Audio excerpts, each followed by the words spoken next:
Good evening, and welcome to the Capital Committee meeting here tonight on March 25th. It's good I remember that. It was my wife's birthday. I almost lost it. Don't forget that. I'll be in trouble. And here I am. Yeah. For the gift.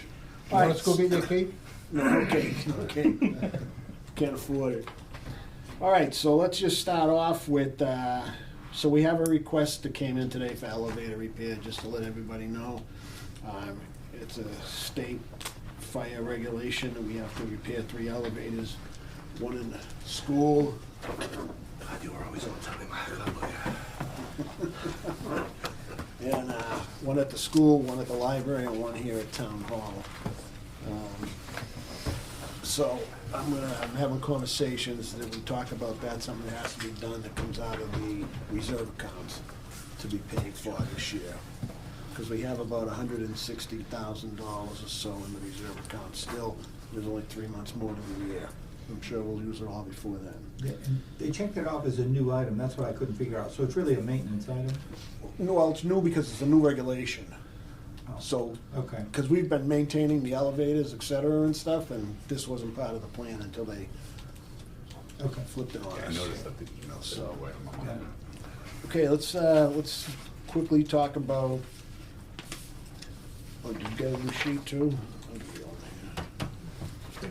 Let's talk about the school projects that are looking for capital, with the piano lab, weight room, IT switch, access points, gym sound system, and auditorium. Right, so I do have, since January, I have been able to adjust down by 44,000 my request. I'm looking for a total of 201,574. The piano lab, and we did a site visit. Most of you were able to attend, and I appreciate you coming out to take a look at my request. I think it's a good idea to get eyes on what I'm actually asking for rather than just on paper. The piano lab, more than half of the pianos we have in that lab are broken. The keys are broken. So I am looking to replace 24 keyboards. The weight room equipment, I think, based upon our site visit, you saw how old the equipment is and the need for replacement of that equipment. You know, I'll tell you, after I looked at that with you, I had a thought. And I know, and I haven't had a chance to talk to John Haynes about this, but the mechanics who work on the plows and all this, they oftentimes have to fabricate parts, et cetera. These are basic mechanical machines. I'm wondering if it'd be worthwhile for them to take a look at it, to see what they come up with, because I know a lot of mechanics who are capable of doing a lot of other things because they're very mechanically inclined. That's why they're mechanics. One of them actually fixed the CTV van for us. So I'm thinking, if it's okay with you, I might ask them if they have time to even look at it, because even if they could fix one of them, because it's the the pin and all that stuff, there's just mechanisms. I don't mind. Yeah. Yeah. If it's something that can be done. Mhm. So, I mean, if it was a big electrical, I wouldn't let them work on a treadmill, but, those other machines, just take a look at them, see what their thoughts are. Sure. So, Are you going to ask them, or you? okay, I'm gonna reach out to John, see him tomorrow morning. And number 3 on the list is the replacement of 3 switches, and I'm glad Ryan's here to help me out with that. Those are our core switch and two other switches in our MDF. It controls the fiber and the transmission of data for police, fire, basically the whole town. They're over 12 years old. They're end of life. They are not being, the firmware is not being updated anymore. You can speak up. Well, in those 2 areas, what is this E-rate reimbursement? So E-rate is it's a program by federal government. The initials are USAC. For the life of me, I don't know what that stands for, but they will reimburse schools for there's Category 1 services and Category 2 services. Category 2 services are what these two items on the list are. That's for Wi-Fi, data transmission, things like that. So what we do, we work with a consultant, an E-rate consultant. I've been working with her for 6 years. She helps us file all the paperwork with the USAC. She helps us get all the bids together. She helps us get approval for reimbursement for these services and equipment. Yep. So the total in the E-rate reimbursement is 50%, which is great. So is that a guarantee, or? It's not a guarantee. We just for the item number 3 and item number 4, we went out to bid.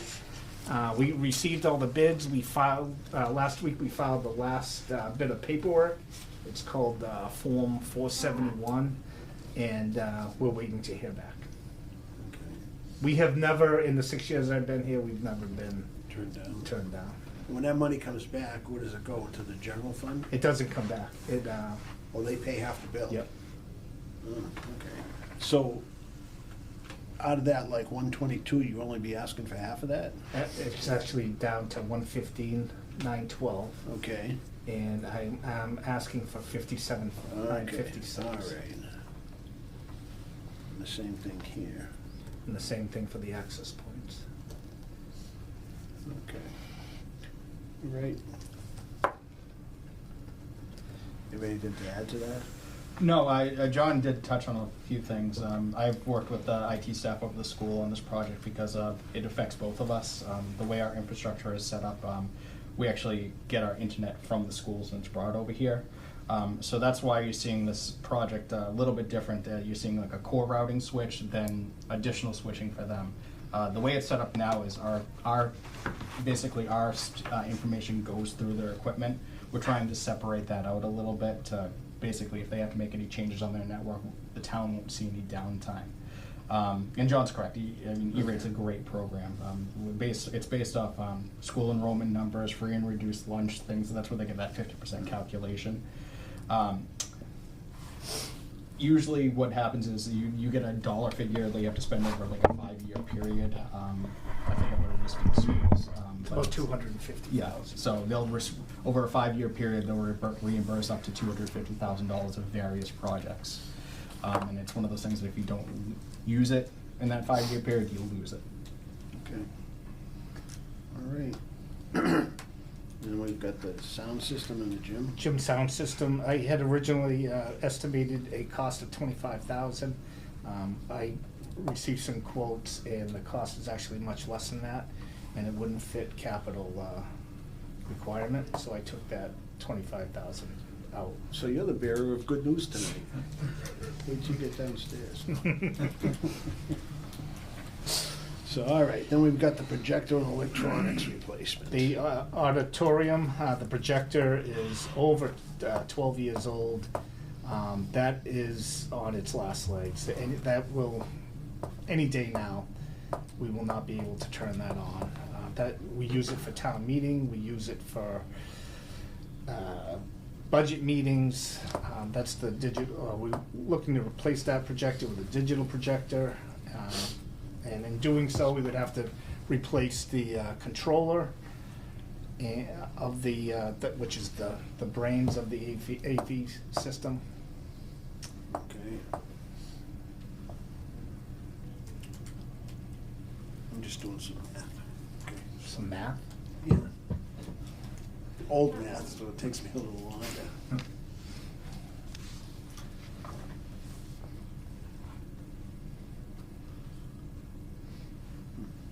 Okay. Yeah, I mean, I was over there, I took a look at it, and I think it was actually the last town meeting. It didn't work, right? Wasn't it the projector didn't work or something like that? It didn't work at the booth. We had to actually go up on the stage to run it. Okay. All right. You guys got any questions about any of this? No, it was very helpful, like John said, to go through and actually see it. Went through it too. Went through it, yeah. So in the piano lab, is it just the keyboards, or wasn't there another piece of equipment in the back that had to be, or was that was still good? No, it's just the keyboards. Just the keyboard. Currently, the piano lab, each section, each keyboard has a desktop computer Oh, yeah. and speakers. We're looking to replace all that with one keyboard, It's which is inclusive of all that. inclusive of all that. That's right, yeah, okay. All right. All right. Unless there's any other questions. Thank go- you. Go rest up.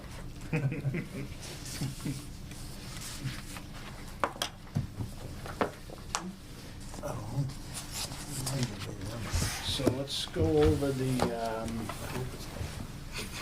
townwide user devices, that's Can't wait. townwide users. Sorry, didn't hear.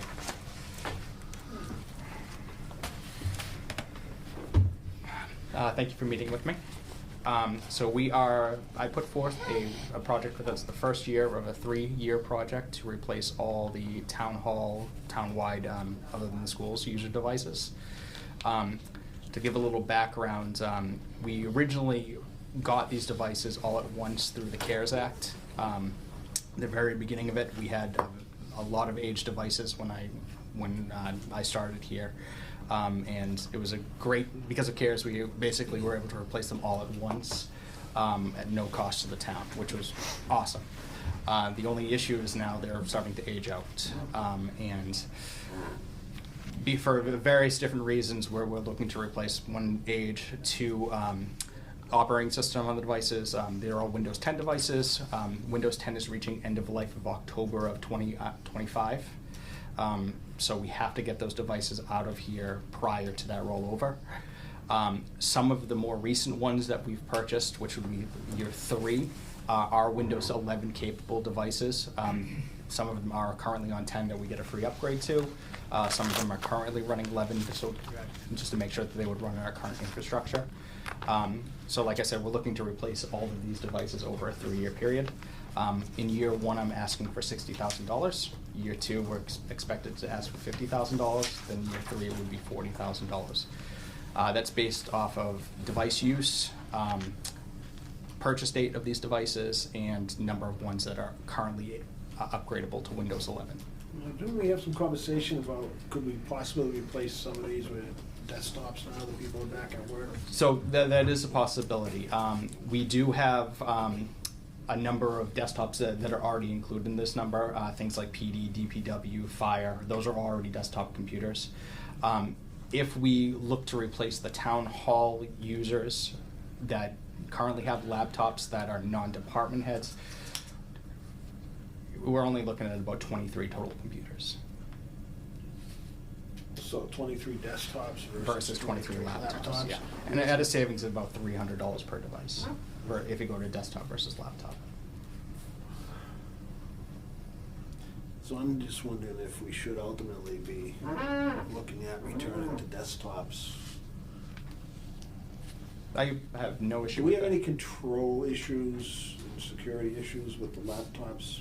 No, I mean, whether it's laptops or desktops, all the software is if a user goes off-site, obviously they would have to use a personal device at that point, or would have to have additional laptops to loan out. Right. In most cases, other than PD, our files are stored locally on devices because it saves back-end storage for us, which is costly. PD is the only department that's currently what's called roaming desktops, which allows them to sit down at any computer and access all of their information. We would have to, if we were to go that way, we would kind of have to change around our infrastructure a little bit to move everyone onto roaming devices. So I could assign, a random laptop to a person so they'd be able to access all their files, their local files from that device remotely. What about device control? Are we sure that what we've purchased so far is all accounted for? Yes, yep. I have full inventory. I have management software on the back end. I use a product called Managed Desk to push out applications, when updates, whether they're on-site or off-site. We recently implemented multi-factor authentication across all of our systems.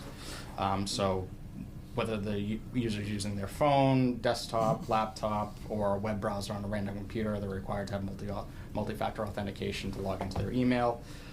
We do have an SSL VPN, so for users that leave the network, they can come back into our network to access their files. That's all covered under MFA, and there's a very stringent list of what updates we have to be on in order for FBI access, for police access, so we have to make sure that everything's up to date and things like that. So I think we'll have some conversation. I'm sure we're not voting on anything tonight, but with the Finance Committee and the Board of Selectmen on their thoughts about the desktops and stuff, and we're gonna definitely want your input, what the impact you think it would be. I mean, simple math is like $6,000,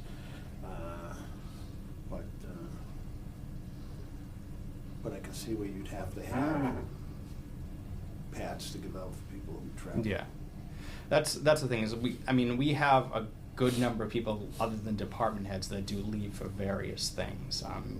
If it's from the treasurer's office, they could be going to a conference or a training where they're required to have some type of device. We've had very good luck with the laptops. I will say most users, even if they have to go someplace, they're able to bring them with them. Clerk's office are able to bring during voting sessions, can bring their devices with them, and if they have to access any files, they can remotely. And do these, when they're out of area, do they operate with on private Wi-Fi? I mean, So that's why we Wi-Fi. Yeah, so that's why we give users access to the VPN. Basically, what a VPN does is it creates an encrypted connection back to our network, so any traffic going to and from is encrypted. So if they're connecting to, for example, like a hotel Wi-Fi, the hotel won't be able to see any of that traffic. Okay. All right. Any other questions, guys? So just to make sure I follow the terminology, user device is just simply a computer? Yeah, user device is a computer. So in addition to staff devices, it also includes public use devices as well. So devices we have down at COA for basically a user sign out a laptop and go sit down to check their email. We have a number of other devices in the hallway out here that if someone comes in and they need to apply for a permit of some type, they can sit down with that device and apply for that permit. And so how many, I know it's a 3-year project, so how many in total are you looking to replace? Total, it's about 152 total devices of various types. And so this year with 60,000, if you get that, Mhm. how many does that represent? So I'd probably be looking to replace 60,000. I want to say my number was 48 total devices, which is the majority of the staffing at the town hall, a few in PD, and some really old ones at fire.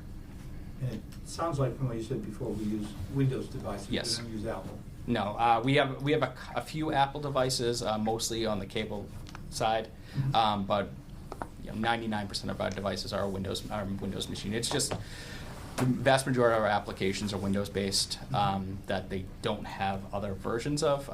For example, like the police CAD system, it's based off DOS, and it's aged. Yep, and so the useful life of these things is About 5 years. typically? Typically 5 years. Thank you.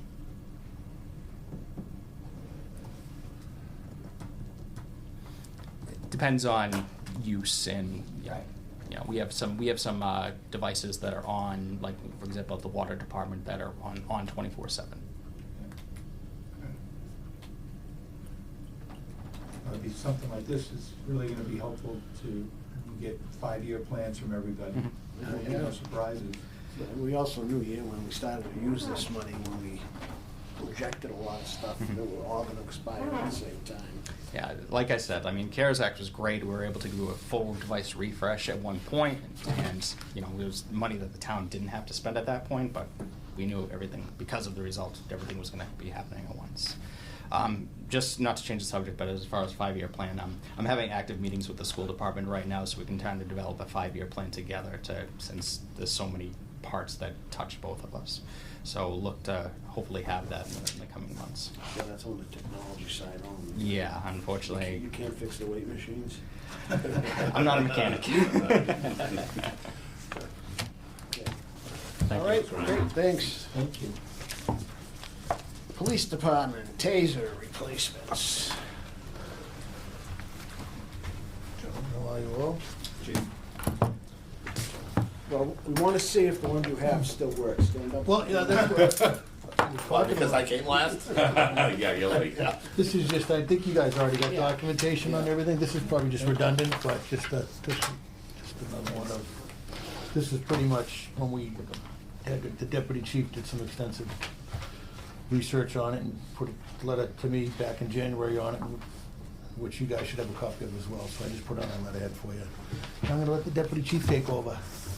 So we got our units, our original units back in 2012, the X2 units. We had got enough, we actually went for a project. We had enough cartridges for the first 5 years for them to cover everything, all the training, the use of them. We eventually got enough units so everybody in the department had their own. The problem with the units we have right now, the X2s, they're phasing them out. We got a letter last year, this time, that they are no longer going to be servicing the X2s as of this year, March. They're going to be phasing them out and not making the cartridges for them as well over the next few years. So as their stores deplete, they're not going to replace them. I just sent a unit out actually the end of the last month, beginning of this month, to see if it could be fixed or repaired. And they sent back saying, yeah, we can either destroy it for you and send you a certificate, or write training only on it and disable it and send it back to you. No option to replace it. So I started looking last year at replacing the units. And I did put some stats on here for the use of force and how many times we've used them. Just having the unit itself can de-escalate a situation. When you pull that unit out, everybody knows what a taser is. And ours are the bright yellow tasers. Everybody, you look at it, you know exactly what it is. We've had a couple of times where we've done a spark test on it, or an arc warning, and the guy's like, okay, I'm all set. I don't want to hear that. And it helps prevent officers from being injured, from having to fight with people, or really go hands-on with people, and it helps people from being injured in the same case. But we did start to look into the newer units, the Taser 7s and the Taser 10 are the two units they have available now.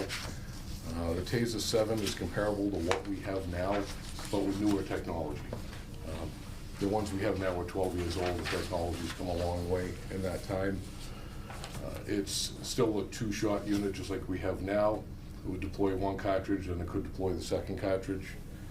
The way they make them now is they use 2 different angles on the cartridges, so instead of having a particular cartridge for a 25-footer and one for a 15-footer, they have one set at a close range angle and one set at a distance angle. If you want to have at least a foot spread to have proper muscular lockup to take control of somebody and not just cause pain.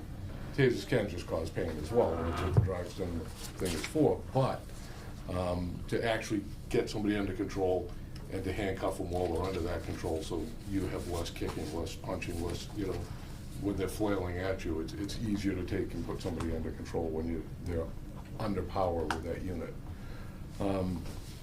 The Taser 10 is their latest invention, but it's a completely different animal, and with the Taser 10 it has 10 separate individual cartridges. And to deploy the taser on somebody, you have to hit them with one and then hit them with a second cartridge. 2 separate individual darts. So it'd be a training issue on that instead of just one pull of the trigger and 2 are coming out and making the connection. They also did change the CMRs as well and mandated the training. It was a 6-hour training initially and then a 1-hour training for retraining every year. They've now kept the 6-hour but made it a mandatory 4-hour retraining every year for every officer to be able to carry the units. And that's with the current police reform in post with the new standards. This is what they've been doing, updating all the training. So we did look into it. We went down to the Axon Roadshow. The Taser people are owned by Axon, and they came out to show all the products they had. They were down at Plymouth, the PD down there. We were able to go hands-on with the units in one of the testing trailers to try them. And it was myself and Sergeant Ferrer that went down there. And just the difference in the 7 to the 10, the 7 still has the capability of giving you an arc warning, where I can actually hit a button on it and put an arc across the front of it to show you this is what's going to happen. With a 10, but no longer has that ability. The 10 now gives you a strobe light and a little Star Trek sounding siren. Not very intimidating at all. So this is kind of why we started looking at the 7, between being similar to the X2, still having that ability, and retraining would be a lot easier with the 7s than they would with the 10s. And how long will the 7s be in production? I asked that question myself and did not get an answer. The other ones, 2 years. well, So you have to buy the new ones. the X2s, we got them a year after they come out. They came out in 11, so they were in production for 13 years before they finally phased them out. And it was because there was things that were with the X2 that they wanted to update and upgrade, and they did that with the Taser 7 to still have the 2-shot unit. So is it somewhat like an iPhone, for example, that an X2 has, you know, or an X7 rather, is 5 generations after an X2, or is that the next upgrade? That is the next, if you compare it to an iPhone, it would be like an iPhone 1 to an iPhone 10 now. But And there then- were none in between? Not No, in between. Not in Okay. between with Okay. this. Okay. They So didn't that, put I guess any, that kind of goes to Dave's question, is Yeah. that, what's the useful life of this And thing? the 10s are more money too as well, so. yeah. And some of the things with the 7 that are better than the X2, and they've improved, the batteries are now rechargeable. They go into a docking station to recharge, and when they do that, they download all the information off of the Taser, which is required by Mass. You have to download everything it's done. So if you've done a spark test on it, which you're supposed to do every shift, if you've actually had a deployment, it downloads exactly how long the deployment was, what the electricity level was. It gives you a whole graph of all of this on there. But it does it automatically now with these units. And you take a new battery off, plug it in, and it automatically updates the firmware. So we no longer have to go take a cable every quarter, plug it into each unit, download them, check if there's a new firmware thing, and upload it. It does it automatically for you. So how many do we have right now? The units we have right now is 25. Because it says Okay. they age from 4 to 11 years. The initial batch we got was 10. Then we added, over the next 5 to 7 years, we added 10 to 14 more, or 15 more for the 25. The originals, I also got which comes with this package, the 1-year warranty plus the additional 4 years afterwards. And I want to say at least 5 of the originals I sent back for RMA for repair, and got brand new units back with that warranty that they gave us. The last one I sent back was unit number 10, so it's one of the originals. So 12 years it lasted before it got to the point where it can't be repaired, or also it's out of production now, so they're not going to repair it. So. Does the 14 and change represent a number for training that will be expected each year, or is some? That's the initial training. Right. 8 hours year. to train onto the new Yep. unit. Each year is, So you've got 4 hours every year for everybody going forward, right? Yes. So what do we estimate that to be, or do we know that? 4 hours per, what do we do on the firearms, because we do that quarterly twice. I don't have it right in front of I'd me. have to cut that in half, you're about $7,000. Yeah, So that's what comes out of a budget to train every year on that anyways. This would be double that because you're training onto the new unit. It has different features. One of the tilt features to switch cartridges. Other things aren't quite the same on the X2, on the 7 as they are on the X2. So it's just different features they have to learn. The training cartridges are also different now. It's no longer shooting out the fishhook bobs for training. They actually have Velcro ones now, and you use a HALT suit, a training suit for it, so that you can do scenario-based training, which mass criminal justice training and TASER require. Now required, So- opposed to. These, you can do these trainings with them. There's no danger with the Velcro units. It puts out a little X Velcro with the string attached to it, just like shooting the regular unit would hit right where it really does. So that as you're doing these scenarios, it's going to show you if you hit, you miss. It's an improvement on the training. This package that they put together for us is the cost of everything: the units, the batteries for the units, extra batteries, the docking stations to do the transfer of the information, all of the training cartridges you need, all of the duty cartridges you need, everything that you need for the 5 years is in that package. Except for the annual training. Except for the annual hours to do that, 4 hours After the first initial initial year, which we work out of our budget anyway, so we figure that out. And so this new request for these, you're looking for 30 units? Yes. Okay. And so with what, the backup that you said that they have a warranty and all that, it's definitely a 5-year useful life and probably beyond based on your. At a minimum, yeah. Like I said, we just got an average of 12 to 13 years out of the ones we currently have, Right. so. Some of them we did have to switch out early, others went right through. And that's also, the ones that we sent back, they were upgrading as they went, because they had done some fixes to the X2s, but then they just send us a new one. Yeah, they stopped working on those and kind of went to the TASER 7s instead.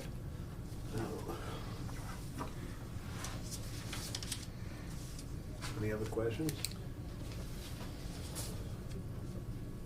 I'm just wondering, I have a question. Can we phase these in and phase the 2s out? Use the 2s for another year, get like 15 of these or something, or, you know? You're dealing with two different, I'll let you speak on it Yes. as well, but you're dealing with two different models, two different types of things, so the training is totally different in that sense. And then, Cartridges are different, training's different, batteries are different. It's really not a phasable thing. I mean, the X2s they're at their end of life. Like I said, if I send one back for service, it's not getting serviced. Could I put another one in? I could, but now I have to train that guy to use that one.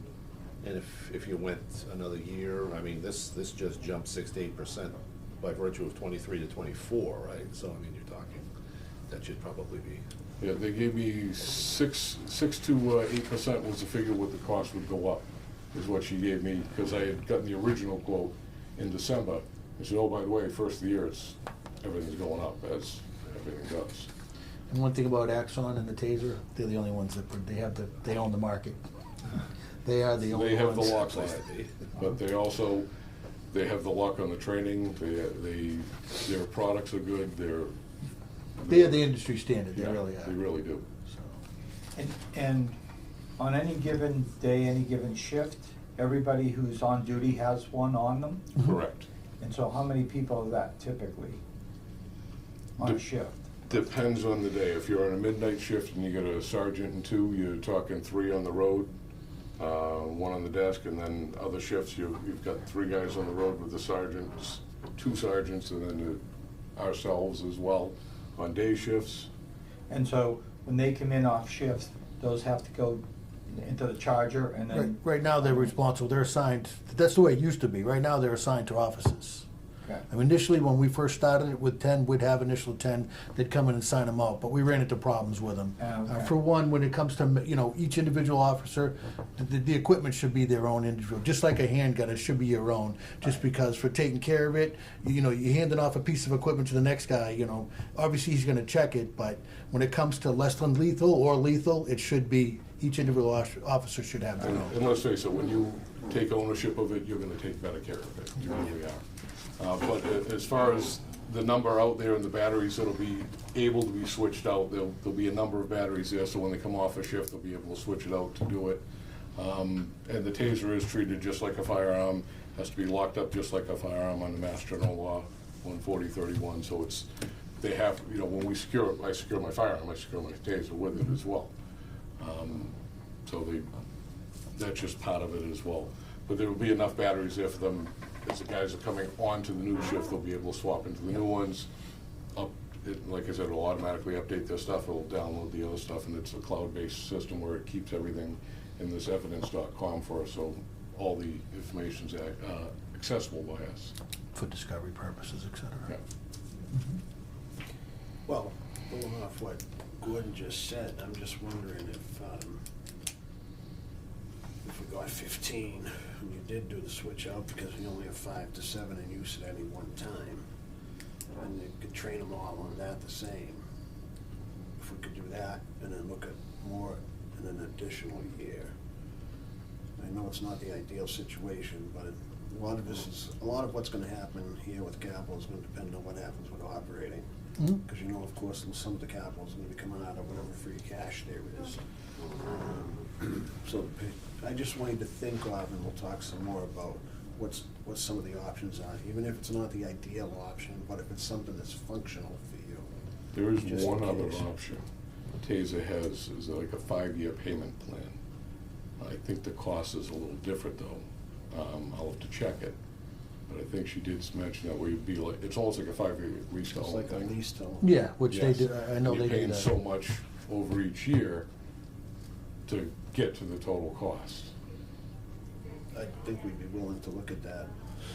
Like I said, I think that there may be a little cost It all differential. depends on the time. Yeah, but that 6-8%. might make a little more difference. We did the same thing with the body cams, you know, when we proposed the body cams, it's the same thing. Most companies do it over a 5-year plan. And it depends on how we utilize the funds. I mean, what's coming out of the capital stabilization fund, maybe we can make that commitment for a certain amount each year because we know our interests are, our growth is at this, just like we're doing with the turf field. So there's different ways to finance if you have different options. Just to stress the importance of this, though, this is less than lethal, and based on the elements and the things that our officers deal with, et cetera, this is something, there's a tool on their tool belt that it's necessary. Less than lethal, the one extra line of defense before using a lethal device is, especially nowadays, is very important. So this is a very important tool on the tool belt. I just want to stress that it's And no doubt something that about we. it, no question, but I think I remember back when we first did the tasers and stuff, that we did buy them, and they did hand them off to shift, because it was, at the start of the shift, they're supposed to spark it or arc it, or do Yeah. something like that, and all that, and, so. The difference being now is you'd have some guys carrying one type, some guys carrying the Well, other. no, it wouldn't have to, if we bought half, 7 were in at one shift, the other, what's the recharge time? 4 hours? I'd have to look it It's up. probably not that much, Yeah, it's a lithium battery, so whatever the Yeah. recharge is. But let's check into the lease Yeah. option and get us. I think there is that 5-year lease option you can do. Like I said, it might be a little difference in the pricing, and that's because. We'll have them record Again, it. that's Yeah. 6 to 8%, whatever it is. But a that's year. also guaranteed income for them for the next 4 years, so there's a time value of money, so. Yep. And it looks good for their And books. it might work better for us. It's an asset on their end. So, Okay. but I'd like to explore that. All right, definitely, we'll get that as well. I'll contact the rep and see if you can send that out. Yeah. How would you want, if we get the quote on the lease option over the 5 years, just zip an email out? Yeah, zip it out to me, and I'll work with finance if there's something we can do, because we're gonna need more capital meetings anyway. Yeah, and then we can get that to you pretty quickly, we'll get that. Awesome. Thank you, gentlemen. All right, great. Appreciate it. Thank Thanks. Good night. All right. See you tomorrow. Is there anything else for anybody? We have 2 minutes to make it downstairs. Nope. Take a motion. Move to adjourn. All in favor? Aye. Is there a second? I'll second. All right. Aye.